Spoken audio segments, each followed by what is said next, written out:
Um, well, welcome everybody to last day of the Data Fair on behalf of the staff at ICPSR. Thank you, Jenna, for introducing the session and for introducing Chelsea and I.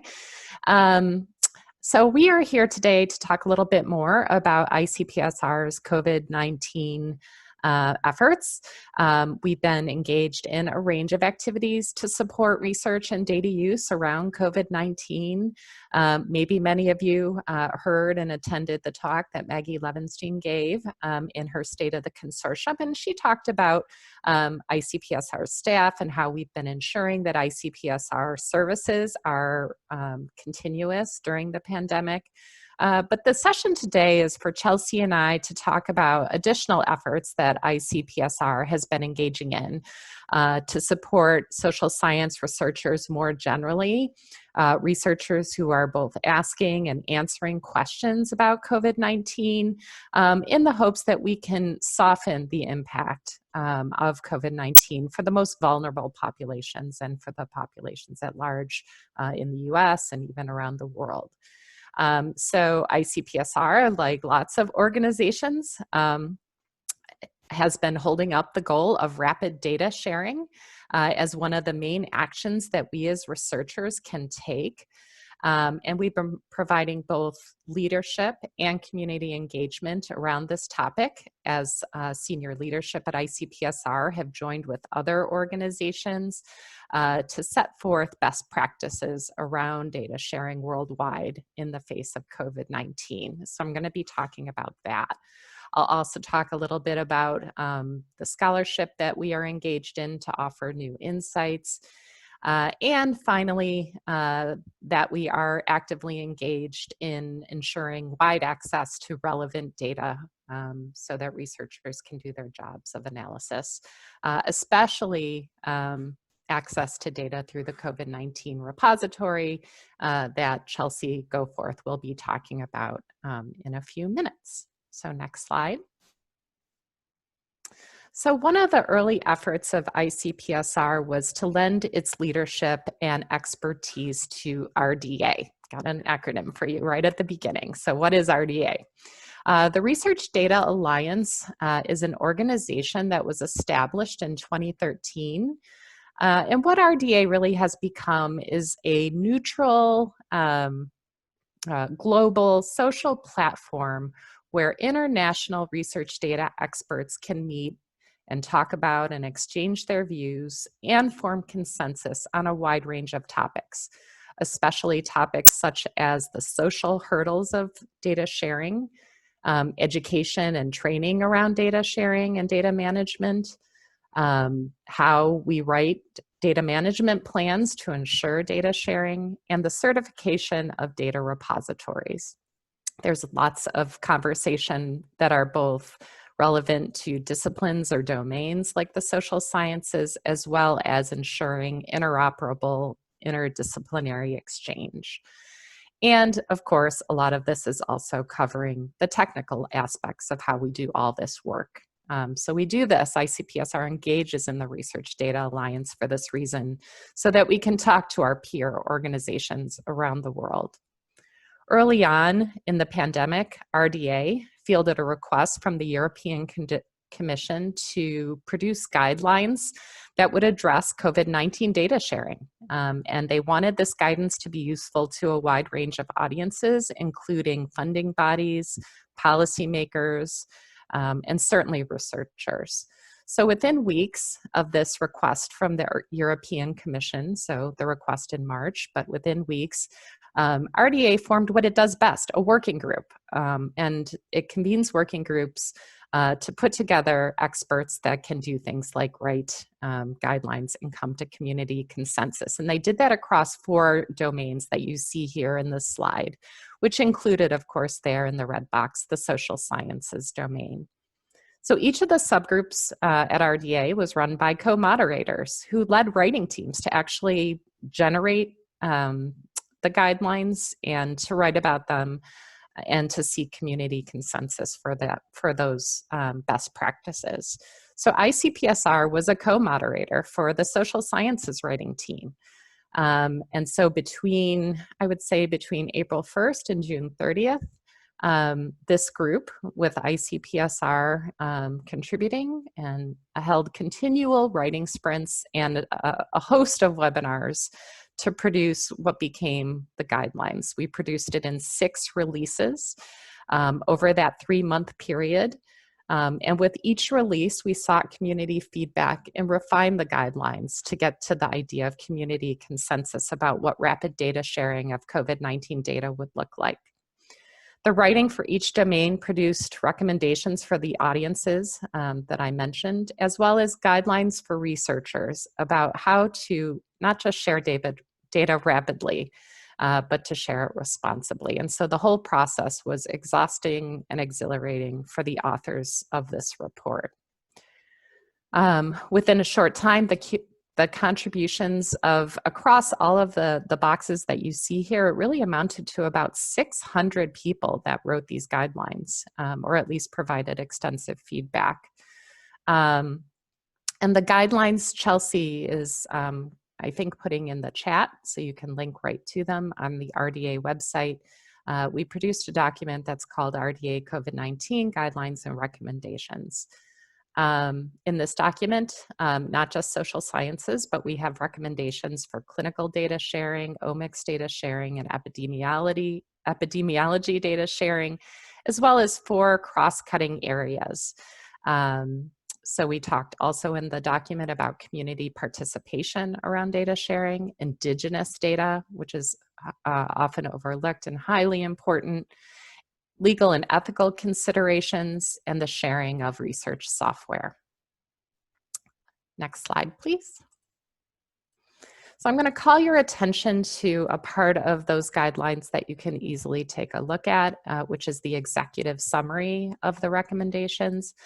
And you'll see as you look across this list of 13 high-level items, many of the topics that ICPSR champions in its everyday work, such as the use of data management plans and ensuring balance for ethics and privacy when we share data. So I want to also call your attention to one of the key recommendations, the number 8 here on this slide, which is the use of trustworthy data repositories. Repositories who are committed not to just short-term access, but long-term access and sustaining access to that data for more than just a minute. And that's a topic that is, of course, near and dear to our hearts at the archive, and Chelsea will be coming back to that as she talks about ICPSR's COVID repository. But let's just go a little deeper for just a few minutes, if you would. So this is the table of contents for the data sharing in the social sciences section, the writing that I talked about, the sprints creating. And the writing covers important aspects of the data lifecycle that will ensure then that the COVID-19 data that are being collected in the social sciences are findable, accessible, interoperable, and reusable whenever possible. And one of the highest, I would say, near and dear goals to everyone writing the guidelines for the social sciences was that we wrote about how to share data in a way that the data would be useful for other domains. So much of the pandemic is focused on the medical, clinical, and public health aspects of the pandemic. And we really felt that the social sciences had really valuable data to contribute to conversations going on with respect to the medical, clinical, and other aspects, the public health aspects of the pandemic, that we can't do those things without knowing about the social implications. And so making sure that the kinds of research and questions that social scientists ask and answer and collect data along the way could be connected to these other domains. So I'm going to talk a little bit more about just 2 sections listed here on the table of contents so you can get a flavor of the recommendations and hopefully be inspired as you might engage in research or talk to others who engage in research, and that's both policy recommendations and data sharing and long-term preservation. Next slide, please, Chelsea.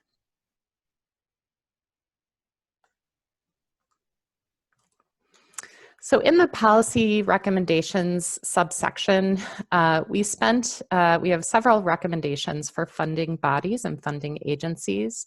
But we, as part of that, are urging funding agencies who support social science research to support at this time, not just data collection, but also to support infrastructure for data archiving and preservation.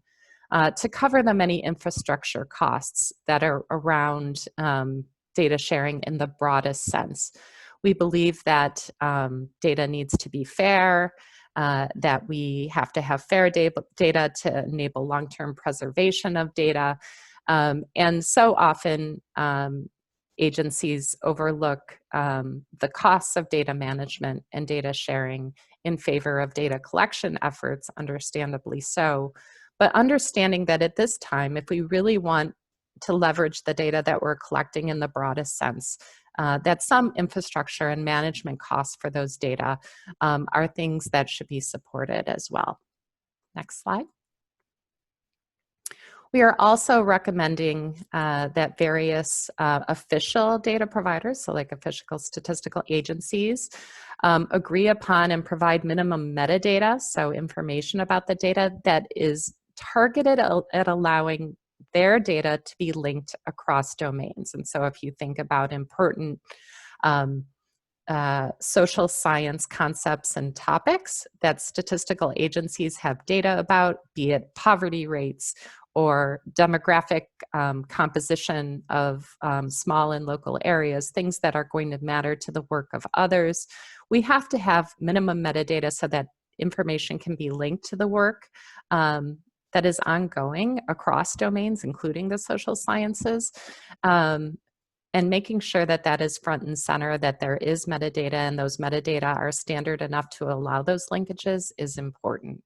We also talk about social science data, including required statements about making data available for any COVID-19 research articles in social science publications.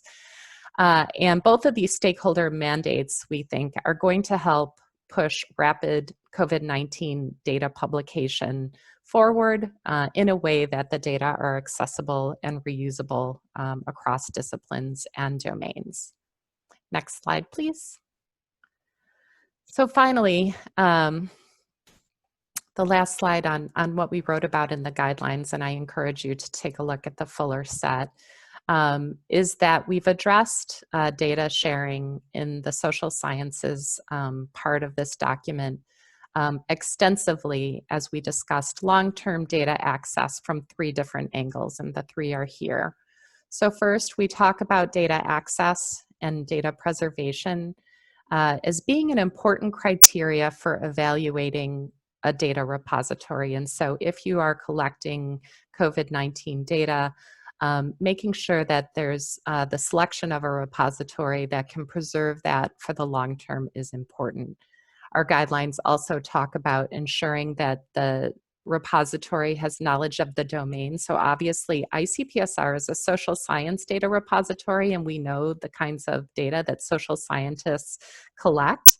We curate that data, we take care of it to make sure that it is maximally usable, because we know the methodology of the studies that social scientists create, and our standards and practices are all shaped to maximize that. So that's an example of what we mean by this recommendation.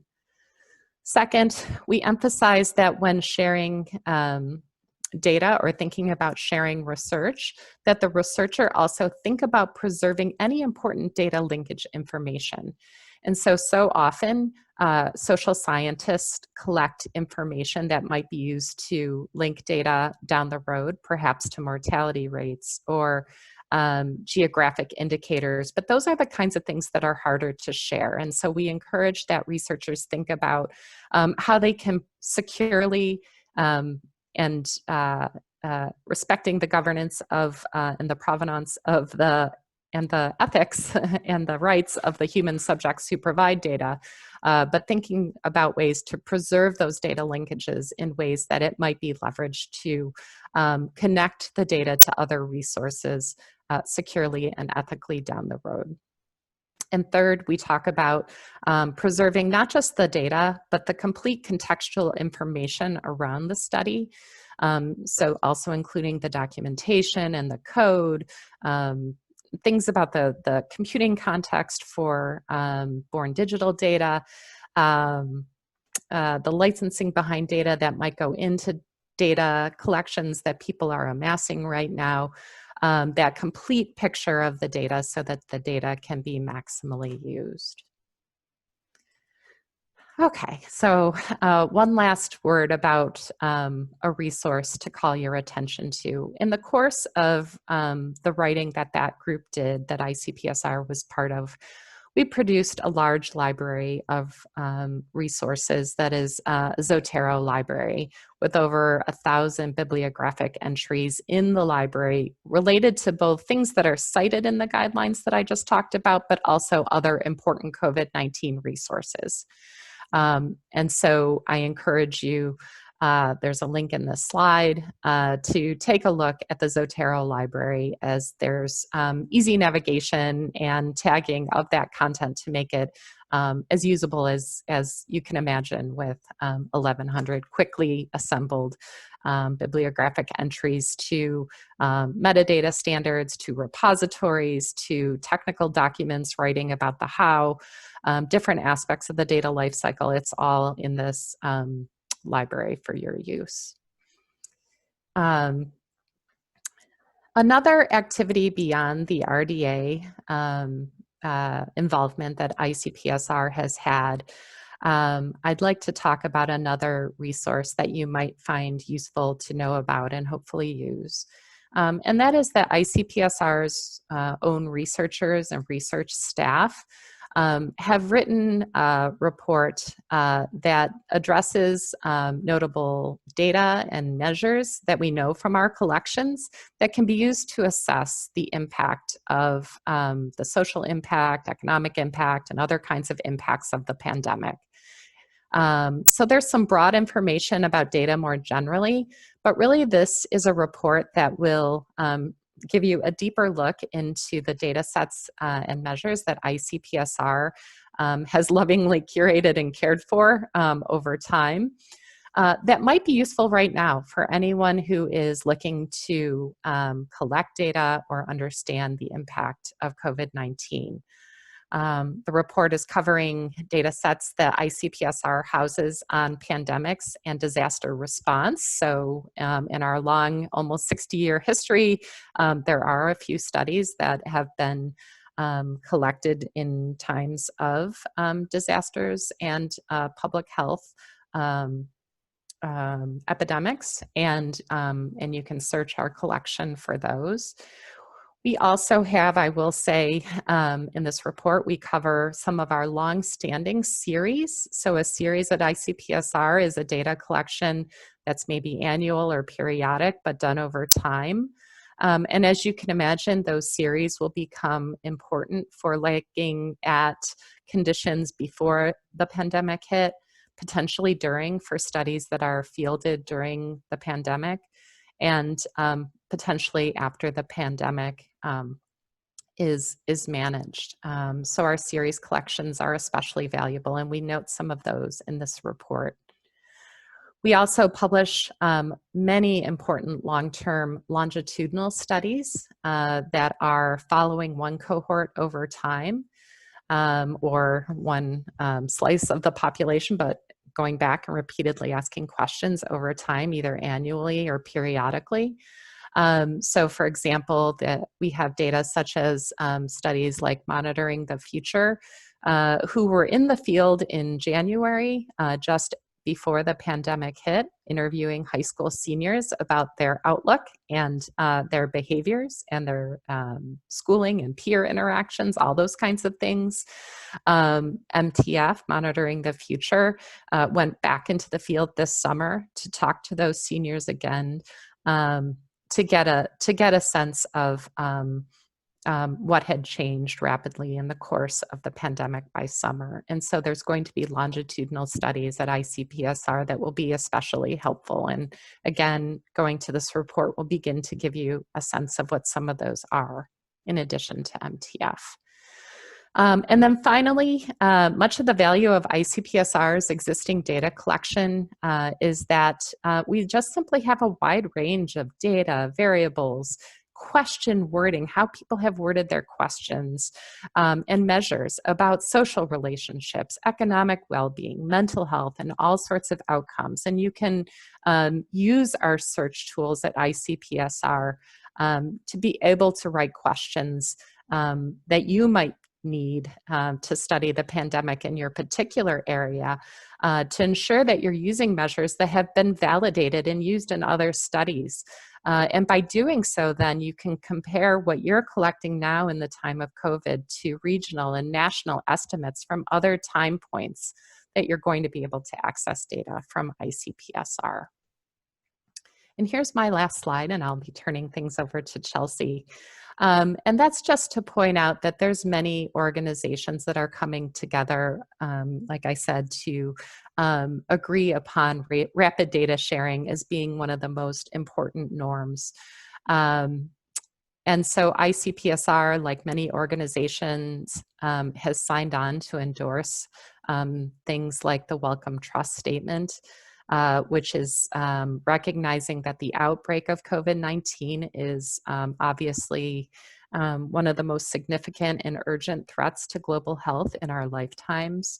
And what that statement that the Welcome Trust is sharing at the highest level is that it's calling upon researchers and the others listed here to ensure that not just their research, but their data as well are rapidly shared so that we can really inform the public health response that is going on. And we want the social sciences to be part of that at all levels at ICPSR.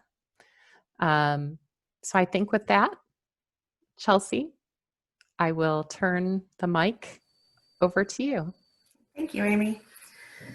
So yes, as Amy has mentioned, ICPSR is working toward fulfilling some of these RDA guidelines, and we have created the COVID-19 Data Repository to host data projects that examine the social, behavioral, public health, and economic impact of the novel coronavirus global pandemic, and to provide the infrastructure support for data sharing and preservation as recommended by the RDA, as Amy described.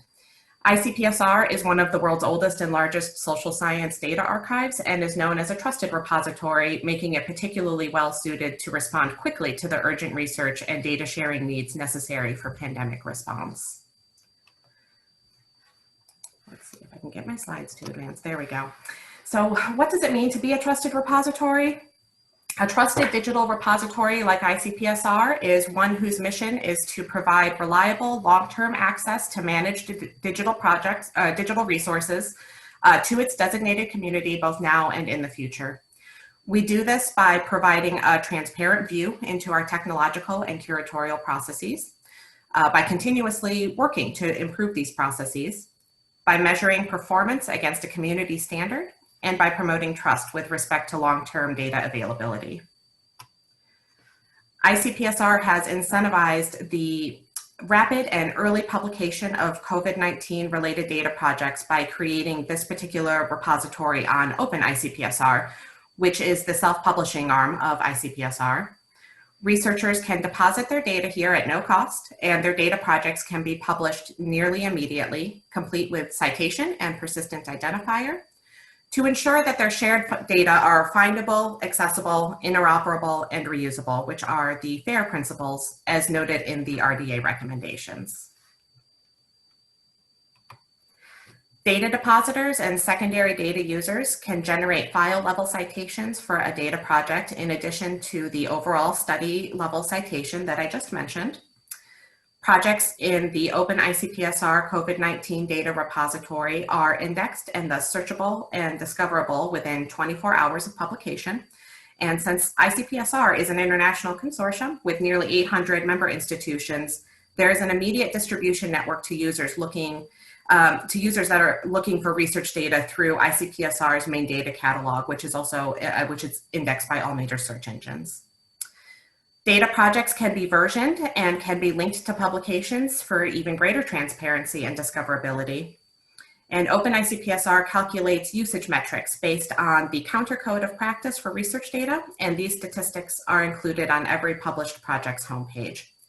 There are options for depositing restricted access projects for sensitive or identifiable data, and Open ICPSR files are archived in ICPSR standard archival storage, which replicates holdings through multiple and varied methods and locations.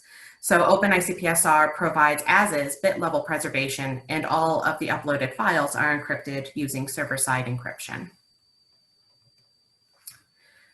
To start off a data deposit in the COVID-19 repository, depositors would initiate such a deposit by starting with this Create New Project modal, where they enter in a project's title and select the COVID-19 data repository from the list of repository options. It's then assigned an Open ICPSR identifying number, and the depositor can continue on to the project workspace, which looks like this. So this is the project workspace, and this is where the majority of project work and documentation occurs. There's a section near the top where a depositor can upload files or import them from a zip file. And below that, and what I've highlighted here, is a snapshot excuse me, a snapshot of the many descriptive metadata fields that Open ICPSR offers that Amy mentioned as well. Some of which, like that for the principal investigator, are used to construct the project citation.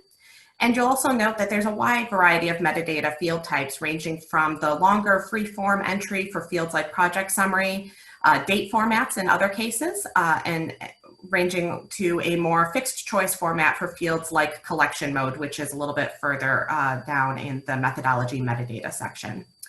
These descriptive metadata taken together really increase the discoverability of COVID-19 data projects.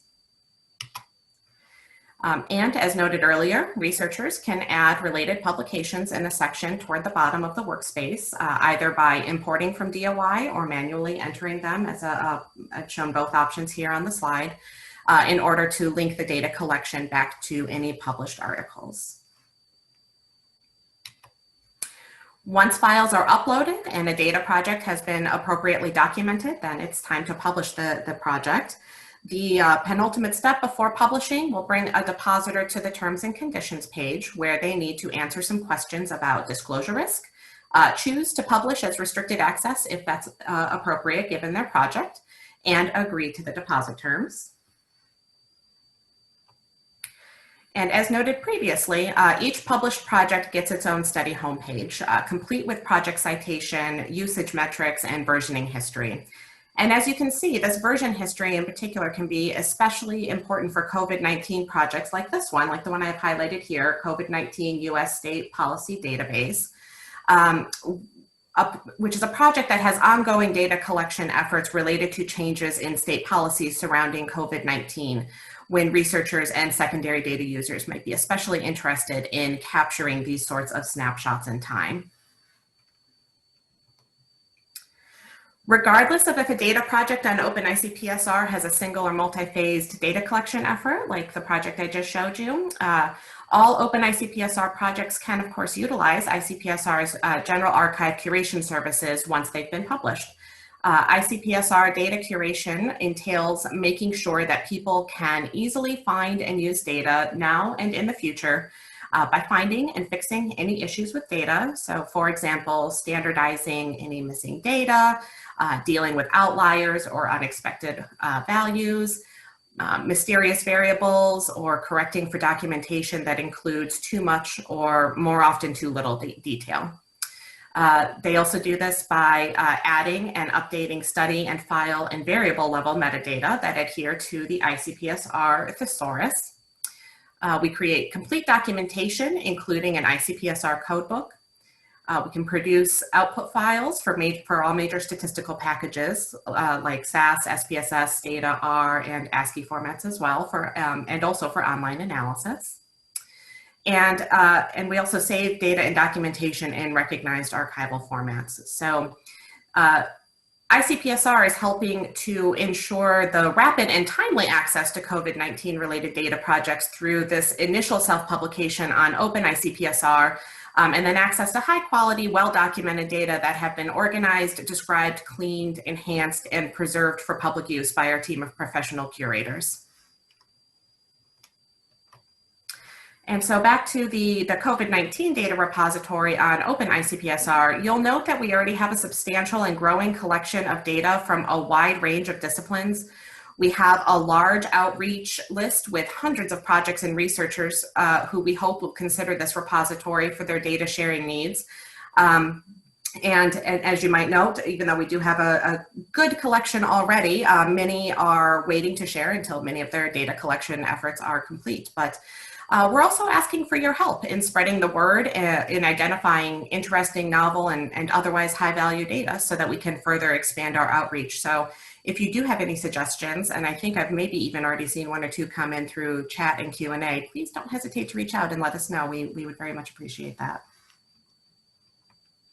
So thank you very much for your time this morning, and I think we have some time to field some questions.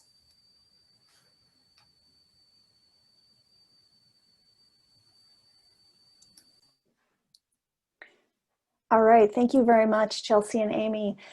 Chelsea, Amy, do you want me to read you the questions, or do you want to take care of that yourself?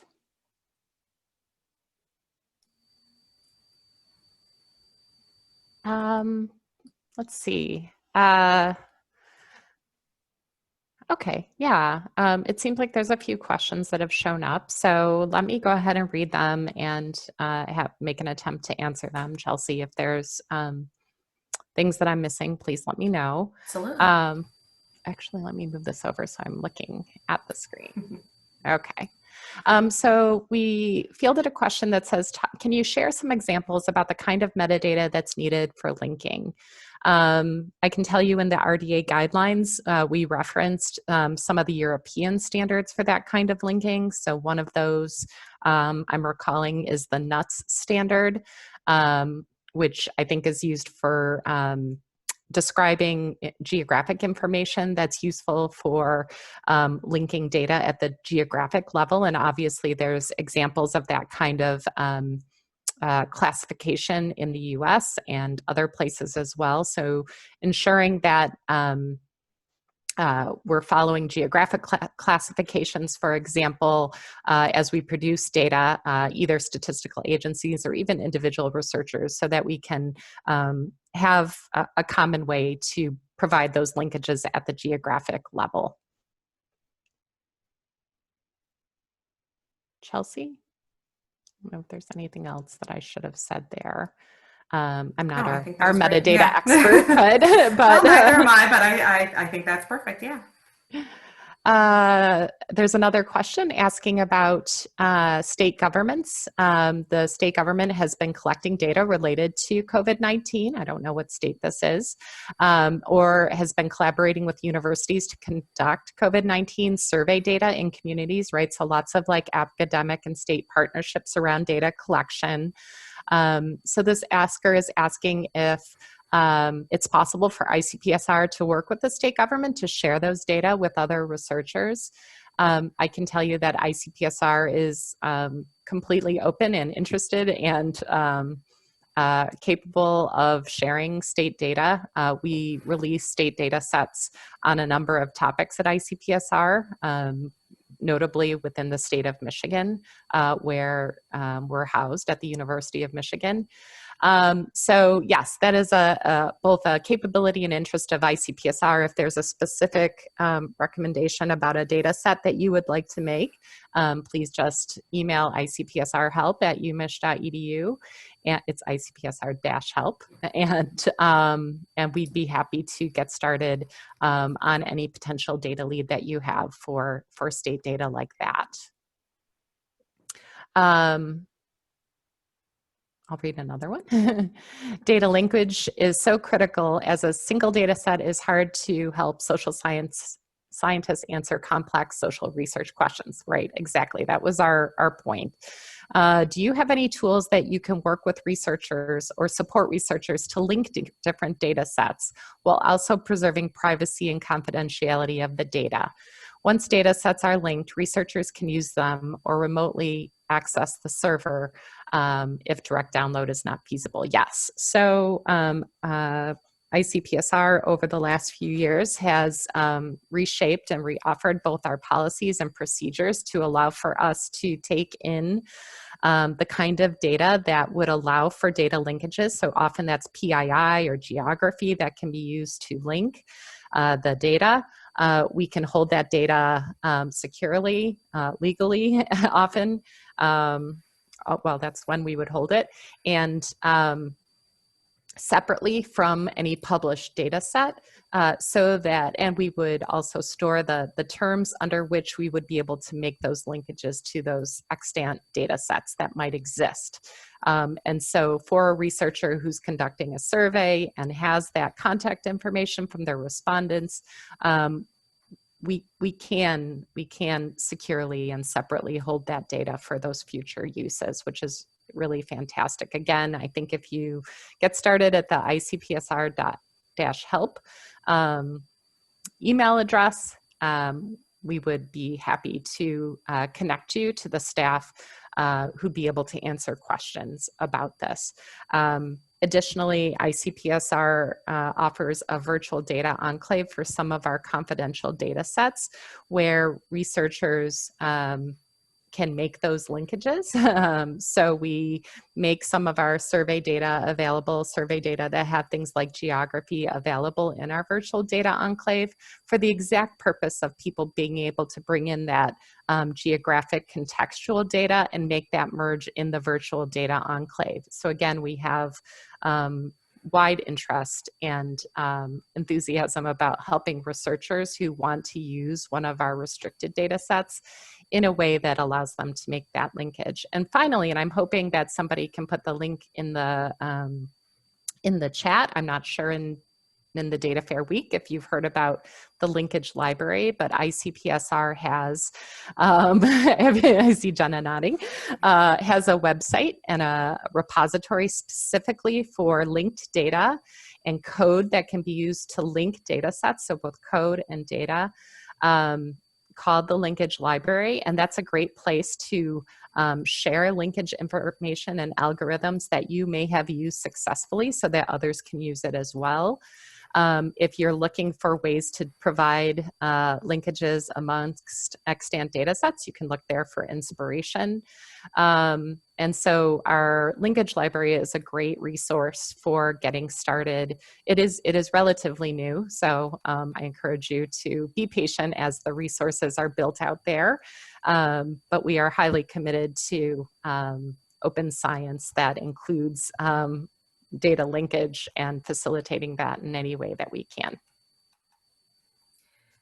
So if you don't mind me jumping in for just a moment, Amy, I was also going to highlight Linkage Library and another one of our self-publishing repositories, Data Lumos as well, because there are a couple of other COVID-related data sets present on Data Lumos as well. So it's worth checking out all of our holdings, not just any particular repository at ICPSR.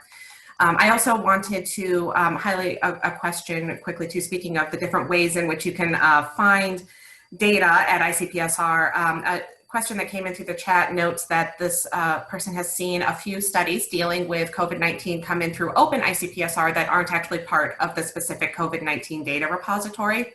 And they ask if these are being evaluated for moving into the COVID-19 repository. And the answer is yes, they are.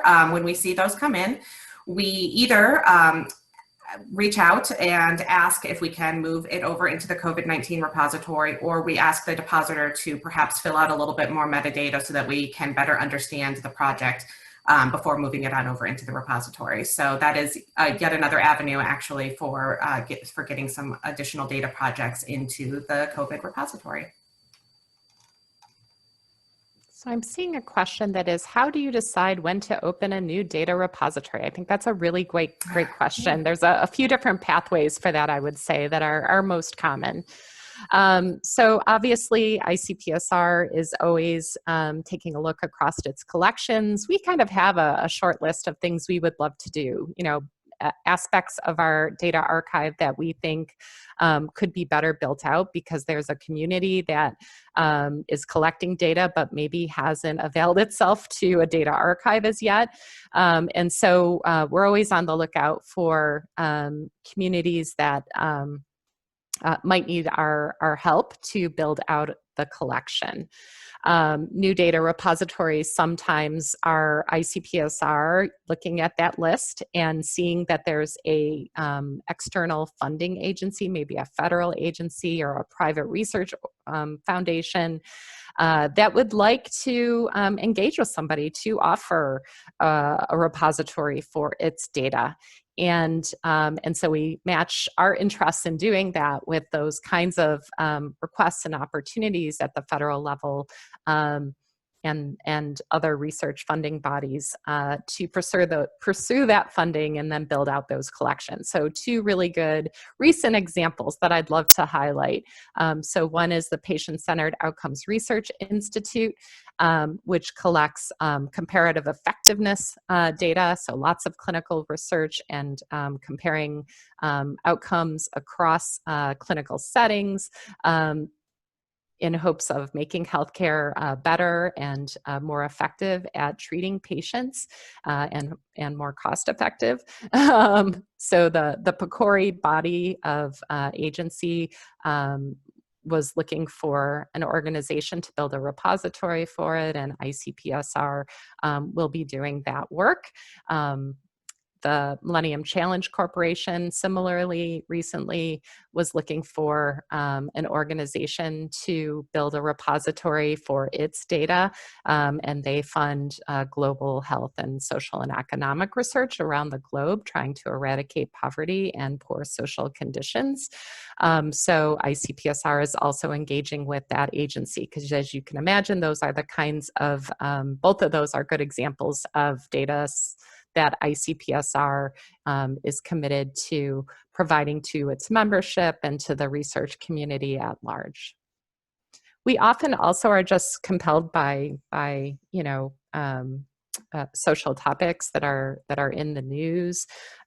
We have a project called Open Data Flint that was in part both a staff and a University of Michigan response to wanting to offer better data infrastructure to support research and self-analysis in the Flint area after the lead in the water Flint crisis that went on. And so we have a repository for Flint data at large. And so sometimes it's a simple matter of a social problem that we can lend our help to at ICPSR.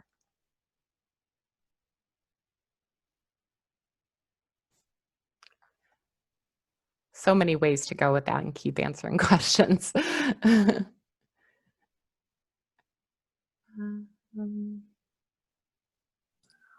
So there's a question, if a data, did you answer this one, Chelsea? If a data set is placed with ICPSR, can it also be placed in an institution's repository, just general, not necessarily COVID-19? So the answer to this is yes. So ICPSR doesn't require exclusivity in terms of placing data in one place. I think that we would love for our data to be interoperable with lots of other institutional repositories. So it's also possible to share the link to data archived at ICPSR potentially in your institution's repository. I think one of the tricky things here is that lots of different versions of data can be confusing. We are working, for example, with the University of Michigan Institutional Repository for data sets that Michigan researchers collect that are both relevant for the IR at the University of Michigan and relevant to the social sciences domain repository, which is us, ICPSR, at least we're one of the domain repositories, so that we can provide links back and forth to the collections housed in different places. And so an IR is going to be really good at surfacing the data of its faculty and staff. And the domain repository is going to be good at surfacing it to the broader domain and discipline, and also taking care of it in a curatorial way that is more sensitive. And so we want to be able to promote both efforts, both the goals that an IR has and a domain repository like ICPSR. And so facilitating that by linking back and forth across the records is also possible. So should you be wanting to do that, just tell us as you're depositing data at ICPSR that you also are placing it in a domain, or sorry, in your institutional repository. And as part of the metadata record, when a user discovers your study, we can provide that link in the record so that people know that there's this other instance of it as well.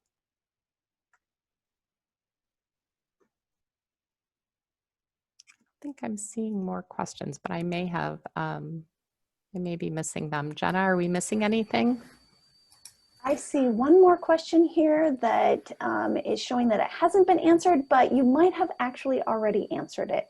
And it's the one that says, can you give us examples of what data is currently held in the archive? So I've navigated back to the slide, although I know it may be a little bit hard to see depending on what kind of screen you are looking at. But I can highlight a few here. So as I mentioned on one of the previous slides, one of the projects that's been updated the most and has a quite involved data collection outreach effort is this one at the top here, the COVID-19 US State Policy Database. We have several other studies in the repository as well that deal with policies at various levels of government as well. So those are particularly well represented, at least at the moment. But we also have, excuse me, other data sets and data projects that get at different sentiment analyses using Twitter. There are different public opinion, so like public support for various policies and you know, other responses to the pandemic. There are data sets that are at very local and all the way up to very, you know, broad federal databases of different responses. We cover a lot of geographic regions as well. And let's see, what else do we have here? We have Chelsea. Yes. We're actually going to need to wrap up. Oh, okay. Sorry. If people wanted to explore the examples of data that is currently in the archive and they went to the Open ICPSR link that's in the chat, would they just do a search in the search results? You know, they can actually, if they go to the Open ICPSR link that's in the chat, that goes directly to the COVID repository, they can click on Browse All Deposits and they will see the full list there to get at many of the examples that I just mentioned. And also, you know, we could also go to the main Open ICPSR search as well in case there are any others that aren't quite captured by the COVID-19 specific repository. Okay. Thank you for keeping me on time. I was You're welcome. Thank you, Chelsea and Amy. And I would also reiterate to anybody that is listening, if you are considering possibly referring a data set, or if you want to deposit a data set, or if you just have questions about what's needed for this sort of thing, ICPSR has a wonderful team who can answer those questions easily, professionally, and they can guide you through the whole process. So don't hesitate to reach out. No question is too stupid. And now we will wrap this up for this time, and we will see you at the next session. Thank you very much. Thank you, Jenna. Thank you.